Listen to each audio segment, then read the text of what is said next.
இந்த பாரு கீஞ்ச கந்த துணி மாதிரி கிடக்குறாரு. இந்த உடம்புல உசுறு மட்டும்தான் கிடக்குது. 4 மாசமா படுத்து படுக்கையா கிடக்குறாரு. பெரிய பெரிய ஆஸ்பத்திரில எல்லாம் போய் பாக்குறதுக்கு வசதி இல்லையே. ஆனா கடைசியா இது ட்ரஸ்ட் ஹாஸ்பிட்டலு, செலவு கம்மியா இருக்கும்னு சொன்னாங்க. இங்க சேர்க்கறதுக்கு கூட இதான் கவுன்சிலர் கையில காலில் விழுந்து கூத்தாடி அவர்கிட்ட கெஞ்சி ஏதோ ஒரு லெட்டர் கொடுத்தாரு புண்ணியமா. அதை எடுத்துக்கிட்டு வந்து இந்த ஆஸ்பத்திரியில கொடுத்து அதுக்கப்புறம் தான் இவர் இங்க சேர்த்த. இந்த ஆஸ்பத்திரி தான் ட்ரஸ்ட் ஆஸ்பத்திரிலாம் எது செலவு கம்மியா இருக்கும்னு சொன்னாங்க. ஆனா சும்மா பேச்சுக்கு தான் செலவு கம்மின்னு சொல்றாங்க. ஆனா ஆகிற செலவு ஆயிரம் கிடக்குது. இவ்வளோ நாளும் நரக வேதனையா அனுபவிச்சுன்னு கிடக்குறேன். கேட்கறதுக்கு எந்த நாதியும் இல்லாம போயிடுச்சு. அம்மா அம்மா அழாதீங்கம்மா, எல்லாம் சரியாயிடும். எங்கம்மா சரியாயிடும்? நான் பிறந்ததுல இருந்தே இப்படி அழுதுந்தானம்மா கிடக்குற. அதான் அவன் எழுதி வச்சுட்டானே நான் இப்படிதான் அவஸ்தைப்படணும்னு.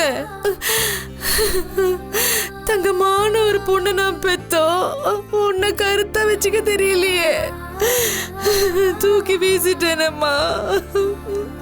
இப்போ வாழ்க்கை எங்களை தூக்கி வீசிடுச்சுமா, வீசிடுச்சு. இது பாரு, இத நிக்குத, இதை எவ்வளவு ஆசையா நான் வளர்த்திருப்பேன். ஒரு தடவை கூட வந்து எட்டி பார்க்கலம்மா. ஆனா ஒரு நாள் வந்தா, ஏதோ ஒரு நாளைக்கு வந்தாமா, ஏதோ கோவத்துல ஒரு 4 வார்த்தை நான் திட்டேன், அப்படி முருகின்னு போயிட்டாமா. புருஷன் வசதியா இருக்காருல்ல, மலேசியெல்லாம் கூட ஏதோ போய் பிசினஸ் பண்ணின்னு கிடக்குறாராம். இப்ப கூட ஏதோ ஊருக்கு தான் போயிருக்காருன்னு சொன்னா. அதான் பொத்துக்குன்னு வந்துருச்சு போல இருக்கா அப்பா மேல பாசம். அதான் பாக்குறதுக்கு வந்திருக்கா. எல்லாம் என் தலையெழுத்துமா. ஐயோ, நான் கட்டிக்கிட்டவரும் சரியில்லை, நான் பெத்த 2 பொண்ணுங்களும் சரியில்லை. ஐயோ ஐயோ, நல்லா இருந்த காலத்துல ஒரு நிமிஷமாவது என்ன நிம்மதியா வச்சிருந்தாரா இவரு? குடிக்காத குடிக்காத குடிக்காதன்னு தலை பாட அடிச்சுக்கிட்டேம்மா. எங்க கேக்கலையே. இப்ப உடம்புக்கு முடியாம வந்து படுத்துக்கிட்டு இதோ கிட்னிக்கு அல அல அலன்னு அலைஞ்சின்னு கிடக்குறேன். இப்பவும் நிம்மதி இல்ல. எப்பதான் எனக்கு நிம்மதி வரப்போதோ தெரியலையே. ஏங்க ஏங்க, ஐயோ பரவாயில்ல, ஒரு தூங்கட்டும். ஐயோ இல்ல மாப்பிள்ள, இவர் இப்படியே கண்ணு மூடி தூங்கிட்டு இருந்தாருன்னா உசுரோடு இருக்கிறாரா இல்ல போயிட்டாரான்னு எனக்கு சொல்லாதீங்க. எத்தனை நாளைக்குமா பயந்து பயந்து கிடப்பேன். மரம் மாதிரி நின்னு கிடக்குறியா? அப்ப அவ எழுப்பண்டி. இல்ல பரவாயில்லம்மா. ஏங்க என்னங்க ஏங்க, இங்க பாருங்க யார் வந்திருக்காங்கன்னு.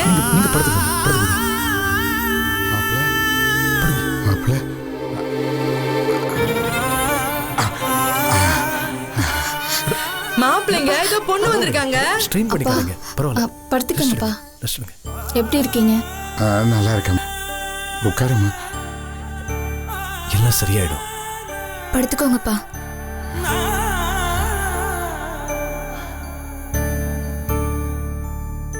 எல்லாரும் நல்லா இருக்கீங்களா? நல்லா இருக்கேன்ப்பா. அப்பா, நீங்க ஒன்றும் கவலைப்படாதீங்க, உங்களுக்கு ஒன்றும் ஆகாது. டாக்டர் கிட்ட பேசியிருக்கோம், எல்லாம் சீக்கிரம் சரியாயிடும். ஆமாங்க. அவங்க டோனர்ஸ் பார்த்துட்டு இருக்காங்க, கிடைக்கிற வரைக்கும் டயாலிசிஸ் பண்ணுவாங்க. ஆமா. அதுக்கப்புறம் உங்களுக்கு கிட்னி பொருத்தினதுக்கு அப்புறம் நீங்க எப்பவும் போலவே இருக்கலாம். ஆமாங்க, ஒன்றும் பிரச்சனை இல்லை. அப்பா ஒன்றும் ஆகாதுப்பா, அழாதீங்க. இல்லம்மா, நான் வருத்தப்பட்டோம், உயிருக்கு பயந்தோ அழலம்மா. உங்களை பார்த்ததுக்கு அப்புறம் தான் எனக்கு நிம்மதியாகவே இருக்கு. அது போதும் எனக்கு. நான் சாகிறத பற்றிலாம் ஒன்றும் கவலைப்படலம்மா. என்னைக்காவது எல்லாரும் போய் சேர்ந்து தானே ஆகணும். இப்போ சந்தோஷமா இருக்கேன், அதில் தான் நான் அழுகிறேன். எத்தனை பேர்கிட்ட அலைஞ்சிருப்பேன் உங்க அப்பாவுக்கு கிட்னி ஓணும்னு. ஒருத்தர் கிட்னி கூட பொருந்தலைன்னு டாக்டர் சொல்லிட்டாருமா. மேடி, இந்த கடவுள் இருக்கானே ஓர வஞ்சனக்காரமா, பெரிய பெரிய பணக்காரங்களுக்கெல்லாம் வர வேண்டிய வியாதிய இந்த மாதிரி ஏழைங்களுக்கு கொடுக்கலாமா? ஏன் தான் இப்படி கடவுள் கொடுமைப்படுத்துறாருன்னு எனக்கு ஒன்றும் புரியலம்மா. நல்லா இருந்த காலத்துலயோ இந்த ஆளுக்காக நான் பட்டேன். இப்ப இவருக்கு உடம்பு சரியில்லை, இப்பவும் பட்டு கிடக்குறேன். எப்படியாவது போன்னு தூக்கி அடிச்சுட்டு போக முடியலம்மா. மனசு கேட்கல. என்னதான் இருந்தாலும் புரிச்சுனா போயிட்டாரு. உரலுக்கு ஒரு பக்கம் இடினா மத்தளத்துக்கு 2 பக்கம் இடிங்கிற மாதிரி எனக்கு எங்க போனாலும் இடிதாம்மா. யாருக்கு நல்லது பண்ணாலும் எனக்கு நல்ல பேர் வர போறது இல்ல. கடைசி வரைக்கும் நான் இப்படியே கடந்து போக வேண்டியதுதான். அம்மா அந்த மாதிரிலாம் ஒண்ணும் இல்லம்மா.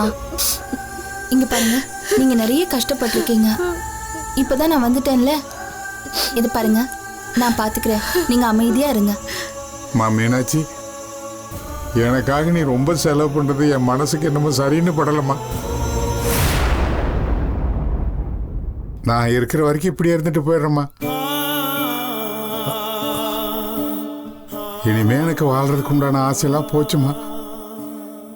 நான் யாருக்கு என்ன பிரயோஜனமா இருக்கேன்? எனக்கு வாழவே பிடிக்கலம்மா.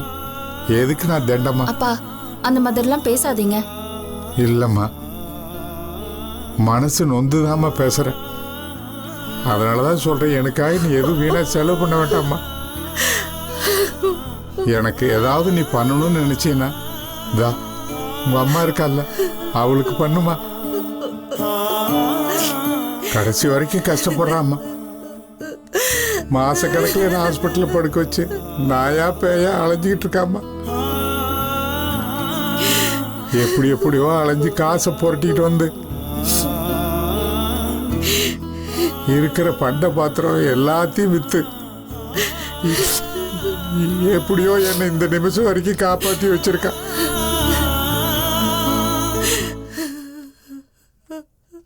வாய்க்கு வந்தபடி அவ திட்டுனாலும் அவ இல்லைன்னா ஒண்ணுமே நடக்காது. என்ன அவளோட கெட்ட நேரம் உன்னை நல்லா வச்சிருக்க தவறிட்டா. உன்னை அவ நல்லபடியா கொஞ்சம் வச்சிருந்திருக்கலாம். அவளோட நல்ல நேரம் ஏதோ கடவுள் இந்த நிலைமையிலாவது அவளுக்கு இந்த வாய்ப்பை கொடுத்துருக்கான். அம்மா, மறுபடியும் சொல்றேன், எனக்காக நீ எதுவும் பண்ண வேண்டாம்மா. உன்னோட அன்பு பாசம் அது இருந்தா எனக்கு போதும்மா. உங்க அம்மாவை பார்த்துக்கோ, கடைசி வரைக்கும் நீ தான் பார்த்துக்கணும். பாரு, பொங்கி பொங்கி எப்படி அழுகுறா பாரு. அம்மா, அவளை இப்படி சொல்லலன்னு நினைக்காத. அவ தொடர்ந்து உனக்கு கஷ்டத்தை கொடுத்துக்கிட்டே தான் இருப்பா. அது அவளோட பிறவி புத்திமா. எங்கெங்கயோ விட்டு கொடுத்துட்டு வந்து கடைசியில உங்ககிட்ட தன்னோட குணத்தெல்லாம் காட்டி தொலைப்பா.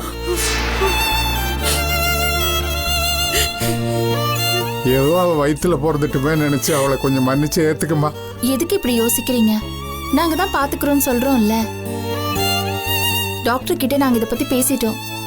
என்ன தேவையோ அதுக்கான ஏற்பாடெல்லாம் நாங்க பாத்துட்டு இருக்கோம். கவிதாவை பத்தி, சித்ராவை பத்தி, அம்மாவை பத்தி நீங்க கவலைப்படாதீங்க. நீங்க நல்ல ரெஸ்ட் எடுத்து நல்ல மீண்டு வரணும்.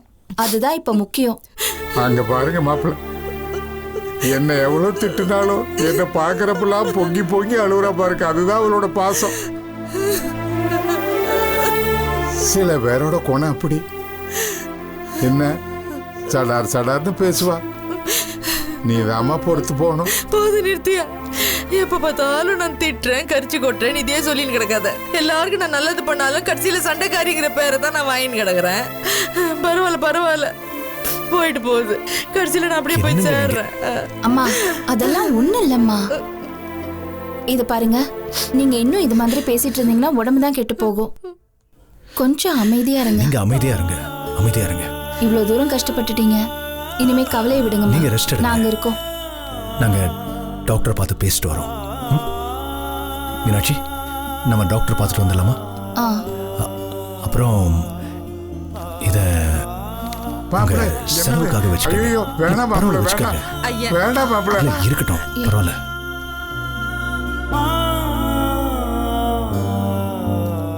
வாங்கிக்கோங்க. ஐயோ மாப்பிள்ள, அவர் தான் படுத்த படுக்கையா கிடக்குறாரு. நான் தான் அங்கங்க அலைஞ்சு கடனை உடனே வாங்கி கட்சியில இந்த ஆஸ்பத்திரியில் கொண்டு வந்து சேர்த்தேன். அதான் அவர்கிட்ட கொடுத்து பிரயோஜனம் இல்லை, என்கிட்ட கொடுங்க, என்கிட்ட கொடுங்க. இந்தாங்க. சரி, அப்ப நாங்க கிளம்புறோம். நீங்க தைரியமா இருங்க. போலாம் மீனாட்சி. வரேங்க. வாங்க மாப்பிள்ள, ரொம்ப சந்தோஷம். பரவாயில்ல, அப்பா இருக்கட்டும். கவலைப்படாதீங்க, எல்லாம் குணமாயிடும். நல்லபடியா போயிட்டு சரியா? வாங்க. சரிம்மா, நான் போயிட்டு வரேன். சரிம்மா, ஜாக்கிரதையா பாத்துக்கோ. பார்த்து போம்மா, பத்திரமா போ. நீ நல்லா இருந்தா தானே நாங்க நல்லா இருக்க முடியும். ஏயா அப்படியே ஊரெல்லாம் அங்கேயும் எங்கேயும் பீராஞ்சி கடனை உடனே வாங்கி இந்த ஆஸ்பத்திரிக்கு காசு கட்டி கிடக்குற. காசு கொடுத்தா வாங்கிக்க வேண்டியது தானே. என்னமோ மைசூர் மகாராஜாவோட பேர மாதிரி வேணும் வேணாங்கிற. ஐயோ, உன்னை எவ்வளவு நாள் தான் வச்சுக்கிட்டு நான் லோல் பட போறேனோ தெரியலையே. இத போட்டு திட்டிட்டே இருக்க. அப்பா உடம்பு சரியில்லாம படுத்துட்டு இருக்காரு. நிறுத்து. இப்ப திடீர்னு வந்துட்டு நீ பேசாத. எல்லாம் எனக்கு தெரியும். நான் படுற கஷ்டம் எனக்கு தானே தெரியும். பார், வந்து கொடுத்துட்டு போறான் பார். சொண்டக்கா காசு இதுல ஒரு 20,000 இருக்கும் போல இருக்கு. ஏன் முழுசா ஒரு ரவுண்டா 50,000 ரூபாய் கொடுத்தா என்ன குடியா முழுகி போயிட போகுது? இருக்கப்பட்டவன் தானே, மனசு வராதுன்னு நினைக்கிறேன். சரி, அதை பத்திரமா சொருகியா. அதை நான் வச்சுப்பேன், நீ மூடின்னு படு. நீங்க படுத்துக்கோங்கப்பா. கண்ணை முடின்னு படியா.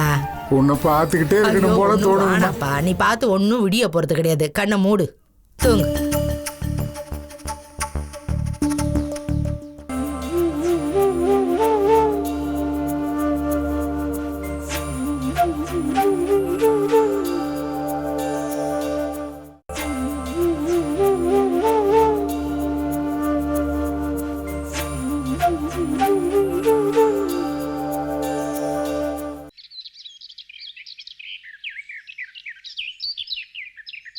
சொல்லுங்க சார். நாளைக்கா சார்? நாளைக்கு எனக்கு காஞ்சிபுரத்துலேயே ஒரு கேஸ் இருக்கு சார். அப்புறம் செங்கல்பட்டில் ஒரு கேஸ் இருக்கு. அதனால நான் அடுத்த வாரம் பார்ப்பேன் சார். Thank you sir. வணக்கம் வணக்கம் வணக்கம். வணக்கம் சார். உள்ள வாங்க. பரவாயில்ல சார், நாம இங்கேயே உட்காந்து பேசிக்கலாம். சரி, வாங்க. வாங்க உட்காருங்க. Okay sir. என்ன சாப்பிடுறீங்க? பாலா, காஃபியா? சார் அதெல்லாம் ஒன்றும் வேணாம், முதல்ல நீங்கள் உட்காருங்க சார். சரி. சொல்லியிருந்தீங்கன்னா ஆஃபீஸ்க்கு நானே வந்திருப்பேனே. பரவாயில்ல, இருக்கட்டும் சார். அப்புறம் நாளைக்கு நம்ம கோர்ட்டுக்கு போகிறோம் இல்லையா, அந்த விஷயமா கொஞ்சம் டீட்டெயில் சொல்லணும்னு நினச்சேன் சார். நாளைக்கு உங்கள் தம்பி சண்முக ஜாமீனுக்கு நான் முழு முயற்சி எடுக்கிறேன் சார். முயற்சி பண்ணுறேன்னு சொல்லாதீங்க சார். எப்படியாவது வெளியில் கொண்டு வந்துருங்க சார். கொண்டு வந்துடலாம். ஆனால் எதிர்த்தரப்பு வக்கீல் ஏதோ உங்கள் தம்பி கொலவெறி பிடிச்ச மாதிரியும் அவரை வெளியே விட்டா வீரமணி குடும்பத்தையே காலி பண்ணிடுவ மாதிரியும் ஆர்கியூ பண்ணுறாரு சார். பாரம்பரியமான குடும்பம் சார். என் தம்பி அப்படிப்பட்டவன் இல்லைன்னு சொல்லி நீங்கள் எதிர ஆர்கியூ பண்ணலாம் இல்லை? நாம் அப்படி தான் பண்ணுவோம். ஆனாலும் உங்கள் தம்பி ஊர் முழுக்க தெரிகிற மாதிரி அந்த சடகோப்பனை கொலை பண்ணிடுவேன்னு மிரட்டி இருக்காரு. பல முறை 2 பேருக்கும் தகராறு நடந்திருக்கு சார். அதோடு இல்லாமல் கொலை நடந்த இடத்துல உங்கள் தம்பியோட பேன் கார்டு கிடச்சிருக்கு. இதையெல்லாம் தாண்டி கண்ணால பார்த்த சாட்சியா பாண்டின்னு ஒருத்தன் இருக்கான். இதெல்லாம் அவங்களுக்கு தான் சாதகமா இருக்கும் சார். வாய்ப்பே இல்லைன்னு சொல்றீங்களா? வாய்ப்பு இல்லைன்னு சொல்லல, வாய்ப்பு குறைவுன்னு நினைக்கிறேன். ஆனா ஜட்ஜி வேற மாதிரி நினைக்கலாம். ஜாமீன் கூட கொடுத்துட்டு போலாம். ஆனா அதை நம்மளால ப்ரெடிக்ட் பண்ண முடியாதே. இப்போ என்ன சார் பண்றது? இங்க பாருங்க சிவஞானம், நாளைக்கு கோர்ட்டுக்கு நீங்க மட்டும்தான் வரணும். ஃபேமிலி மெம்பர்ஸ் வேண்டாம். ஏன்னா இவங்க அங்க வரும்போதே சண்முகத்தை பார்த்து ஏதாவது எமோஷனலை தூண்டுற மாதிரி பேசி அதுக்கு சண்முகம் ஏதாவது சத்தம் போட்டாருன்னு வைங்க, இந்த காரணத்தினாலே அவருக்கு ஜாமீன் தடுக்கப்படும். அதனால நீங்க மட்டும் வாங்க. சரி சார், நான் மட்டும் வரேன். சிவஞானம், அப்புறம் இன்னொரு விஷயம், நான் சொல்றதை நீங்க சரியா புரிஞ்சுக்கணும். சொல்லுங்க சார். நீங்க எதுக்கும் இன்னைக்கு அந்த வீரமணி கிட்ட போய் பேசி பாருங்களேன். சார், வீரமணிய நான் இப்போ வீரமணி என்ன நினைக்கிறாரு, அவர் பையனை உங்க தம்பி கொன்னுட்டாரு, அந்த ஆத்திரத்துல அவர் அப்படி இருக்காரு. நீங்க அவரை நேர்ல பார்த்து அந்த மாதிரி இல்லைங்கிறத தனியா அவர்கிட்ட எடுத்து சொன்னீங்கன்னா அவர் ஓரளவுக்கு சாஃப்ட் ஆகிறதுக்கு வாய்ப்பு இருக்குல்ல. அது நமக்கு ஜாமீனுக்கு ஃபேவரா இருக்கும். சார், அந்த ஆளை கொலை பண்ணானோ பண்ணலையோ அவங்க என் குடும்பத்தை அழிக்கணும்னு இருக்காங்க சார். அவங்க கிட்ட எப்படி சார் போய் பேசுறது? சார், இது ஒரு சின்ன முயற்சி தான். இங்க பாருங்க, நான் உங்க வக்கீலா பேசல, உங்க குடும்ப நண்பனா பேசுறேன். சண்முகம் வெளியே வரணும்னு எனக்கும் ஆசையா இருக்கு. எப்படியும் நாளைக்கு நம்ம கோர்ட்ல முயற்சி பண்ண போறோம். அதுக்கு முன்னாடி சின்னதா ஒரு வாய்ப்பு இருக்கான்னு பாப்போமே. ட்ரை பண்ணுவோம், அவ்வளவுதானே? சரி சார், நீங்க சொல்றீங்கன்னு நான் பேசி பார்க்குறேன். சரி, நான் கிளம்புறேன். நாளைக்கு கோர்ட்ல மீட் பண்ணுவோம். சரி சார். காலையில் கொஞ்சம் ஏர்லியா வந்துருங்க. சரி.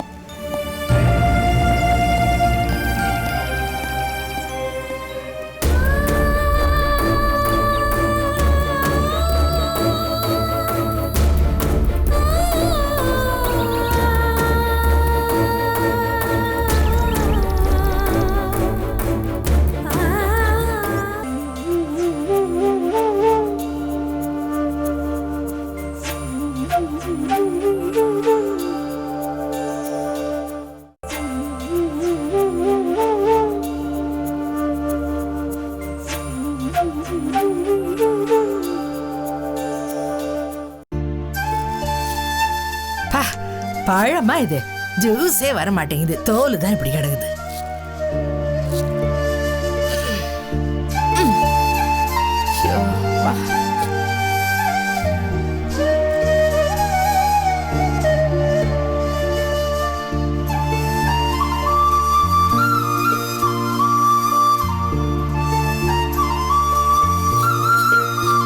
எங்கம்மா சித்ரா?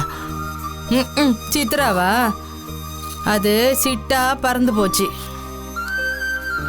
வீட்டுல ஒரு 5-6 குழந்தைய பெத்து போட்டு வச்சிருக்கிறாள்ல, அதுங்கெல்லாம் அம்மா அம்மா அம்மான்னு தேடுது போல, அதான் ஓடி போயிட்டா. அவளை எல்லாம் தூக்கி போடியா.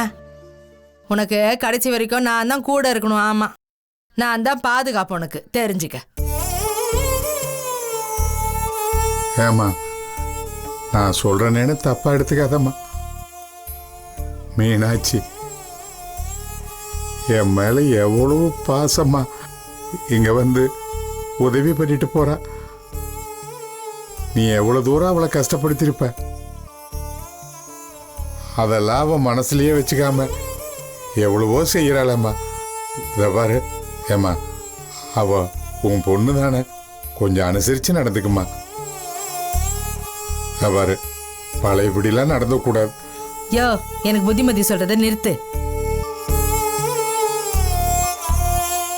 நிம்மதி இல்லாம படுத்த படுக்கையா கிடந்து இன்னத்துக்கு உனக்கு இந்த பேச்சு? உன்னை கொண்டு வந்து இந்த ஆஸ்பத்திரியில சேர்க்கறதுக்குள்ள நான் பட்ட பாடு இருக்கே, அது கடவுளுக்கு தான் தெரியும்.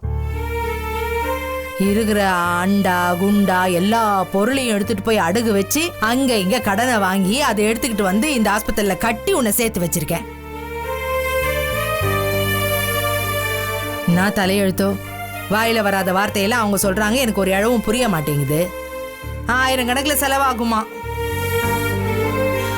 அந்த பணத்துக்கு நான் என்ன பாடுபட போறேனோ தெரியல. பேசுறாரு பேச்சு. மீனாட்சிக்கு நீ என்ன சப்போட்டா? ஏயா இவ்வளவு வாய் கிழிய பேசுறிய? கல்யாண நாள்ல இருந்து இது வரைக்கும் ஒரு முழம் பூ வாங்கி கொடுத்துருக்கிறியா எனக்கு? பூ வைக்கிற மாதிரி ஒரு நாள் கூட நீ கொண்டையே போட்டுக்கிட்டது இல்லையாம்மா? இதுல எல்லாம் ஒன்னும் குறைச்சலே இல்ல உனக்கு. இந்த குசும்பு நல்லதையா உன் கிட்னி கெட்டு போச்சு.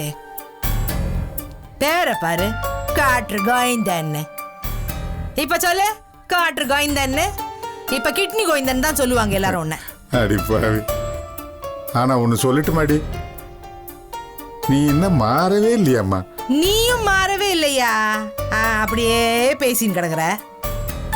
நான் அதுக்கு சொல்லலம்மா. எதுவா இருந்தாலும் மீனாட்சிக்கு விட்டு கொடு. அவ நம்ம பொண்ணு கவிதாவுக்கு அவ ஒரு நல்ல வாழ்க்கை அமைச்சு கொடுப்பாமா. கிழிப்பா. ஏயா நீ என்ன நினைச்சின்னு கிடக்குற? அவங்கெல்லாம் என்ன நல்ல எண்ணத்தோட வந்து 2 பேரும் பார்த்தாங்கன்னு நினைக்கிறியா? சிவஞானத்துக்கும் மீனாட்சிக்கும் உள்ளுக்குள்ளேயே சந்தோஷம்யா. என்ன அப்படி பாக்குற? நல்ல திமுறா இருந்த இந்திராணி இப்ப நம்ம கால்ல வந்து விழுந்து கிடக்குறாளே அப்படின்னு உள்ளுக்குள்ளேயே அவங்க 2 பேருக்கும் சந்தோஷம். நான் காலில் விழுந்தது மட்டும்தான் அவங்களுக்கு தெரியும். சோழியன் குடுமி சும்மா ஆடாதுன்னு சொல்லுவாங்க. நான் காரியமாக தான் அவங்க காலில் விழுந்தேங்கிறது அவங்களுக்கு எங்கேயா தெரிய போகுது? இத பாரு, அந்த சரவணன் பையன் இருக்கான்ல, ஆமா, அவன் ஒரு பக்கம் தனியா போயிட்டான். இந்த சண்முகம் பையன் ஜெயில கிடக்குறான். மிஞ்சி இருக்கிறது இந்த ராஜேந்திரன் தான். ஆமா, பண்டார மாதிரி அங்க இங்கேயும் சுத்தின்னு கிடக்குறான். அவனுக்கு ஒரு கல்யாணத்தை பண்ணி வச்சாங்களே, யாரு? அந்த மீசக்கார சம்பந்தி, நம்ம சம்பந்தி வீரமணி. அவன் போன தானே அந்த பையன் ராஜேந்திரனுக்கு கல்யாணம் பண்ணி கொடுத்தாங்க. இப்ப என்னடான்னா அந்த வைஜெயந்தி இந்த ராஜேந்திரனோட வாழ மாட்டேன்னு அவங்க அப்பா வீட்டுல போய் உட்கார்ந்துக்கிட்டா. இன்னொரு கன்றாவி என்னன்னா பெத்த குழந்தைய தூக்கி போட்டு போயிட்டாயா. ஆமா, உனக்கு புரியல? இப்போ நம்ம பொண்ணு மீனாட்சி தான் வளர்ப்பு தாய். இதெல்லாம் வச்சுதான் நான் ஒரு கணக்கு போட்டு வச்சிருக்கிறேன். பேசாம நம்ம ரெண்டாவது பொண்ணு இருக்காளே கவிதா, அவளை பிடிச்சி இந்த ராஜேந்திரனுக்கு கல்யாணம் பண்ணி வச்சுட்டா. ஏமா அந்த பையனுக்கு தான் கல்யாணம் ஆயிடுச்சாமா? யோ, கல்யாணம் ஆகி இப்ப என்ன பொண்டாட்டி கூட வாழ்ந்துகிட்டா இருக்கிறான்? அதான் அவ அப்பா வீட்டுல போய் தங்கிட்டா இல்ல, மறுபடியும் இங்க வரமாட்டா இல்ல. அதனால நம்ம கவிதாவை அந்த ராஜேந்திரனுக்கு கல்யாணம் பண்ணி கொடுத்துட்டோன்னு வச்சுக்கோ. அந்த கைராசி குடும்பத்துல மூத்த மக இருக்கிறா. ரெண்டாவது மக கவிதாவும் அங்க இருந்தான்னு வச்சுக்கிய, இனிமே கைராசி குடும்பமே நம்ம கையில வந்துரும். ஐயா, அவங்க எல்லாரும் குடும்பியும் நம்ம கையில தான்.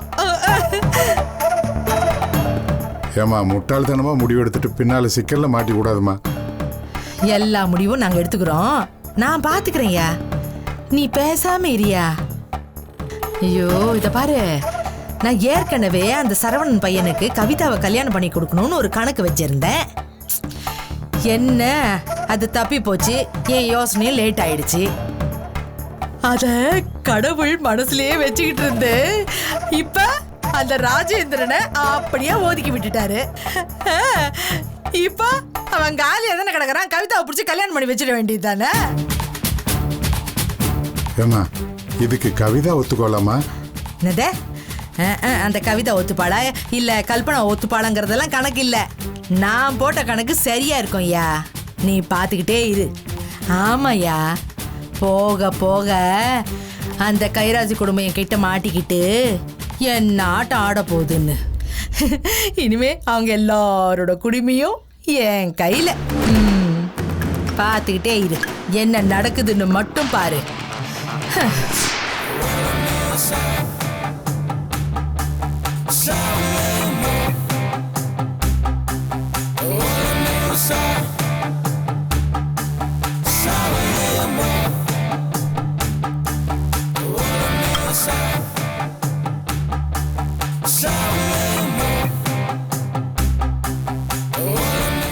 உனக்கு தயா புரிஞ்சேன், ஏதோ ஞாபகத்தில் அப்படியே பேசிக்கிட்டே குடிச்சிட்டேன். இரு உனக்கு புரிஞ்சு தரேன், அலையாத இரு.